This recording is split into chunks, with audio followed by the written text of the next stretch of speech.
ताई, पुस्तक प्रदर्शन आज पुन्हा एकदा आपण दुसरं वर्ष आहे.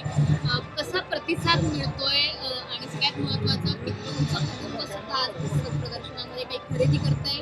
काय काय खरेदी झाली आहे? विशेषतः तुमची आई सुद्धा आली. माझी आई सुद्धा आले, म्हणजे आईकडनंच आम्हाला DNA आलेले आहेत, कारण ती खूप पुस्तकं वाचते. तिच्याकडे एखाद्या स्टॉलपेक्षा जास्ती पुस्तकं आहेत आणि ती म्हणजे एक एक पुस्तक तिला स्टोरी टेलिंग खूप आवडतं. म्हणजे कियान पण गेला की ती आम्हाला अगदी वर्णन करून सांगते पुस्तकाचं.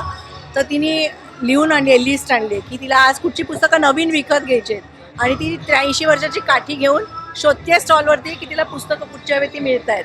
आणि माझ्यासाठी यावेळेला कियानचं मेन प्रायोरिटी आहे की कियानला ॲक्टिव्हिटी बुक किंवा लहान छोट्या छोट्या स्टोरी बुक असं मी बघते कियानसाठी.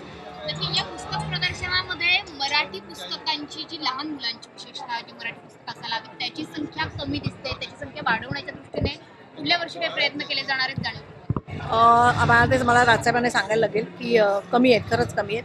तर ॲक्च्युली प्रकाशकांनाच सांगितलं पाहिजे की पूर्वीची जी पुस्तकं असतील लहान मुलांच्या गोष्टीची ती आता परत नवीन छपाई केली पाहिजे त्याची.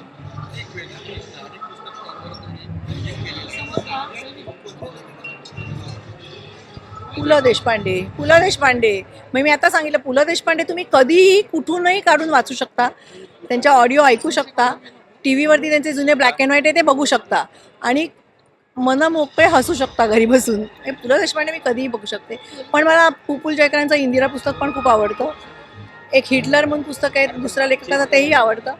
सो मी पण खूप वाचते पुस्तकं. पु ल देशपांडे हे बाळासाहेबांचे शिक्षक होते, त्याच्यामुळे ठाकरे आणि हो. फुलेंचा जवळचा स्नेह संबंध म्हणा किंवा अगदी कडक शिस्तीचा संबंध असा पण राहिलेला आहे. तो जरी संबंध नसता तरी पु ल देशपांडे म्हणजे कोणीही म्हणजे त्यांच्या संपर्कात असतील किंवा नसतील.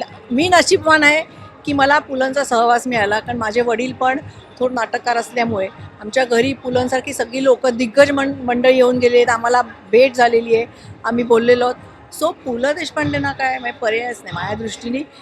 कधीही तुम्ही कधी वाचू शकता. आज राज ठाकरेंनी एक राजकारणात म्हणा किंवा एकंदरीतच एक प्रश्न उपस्थित करत मोठीच खळबळ उडवून दिलेली आहे. ते म्हणजे अजित पवारांच्या अपघाती मृत्यू संदर्भात हा मृत्यू धुक्यानं झालाय की धुक्यानं झालाय असा प्रश्न राज ठाकरे. मला असं वाटतं त्यांना बोलायची गरजच नाही आहे. त्या दिवशीचे व्हिडिओज तुम्ही सगळ्यांनी सगळ्या चॅनलवरती दाखवलेले आहेत.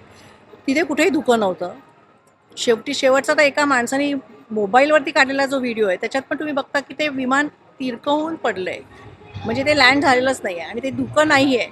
सो आता त्याच्यात कशामुळे झाला तो खरंच बघितला पाहिजे, कारण एवढा मोठा माणूस अशा अपघातात जातो तर आणि तुम्ही साधा FIR पण घेत नाही. का नाही घेत?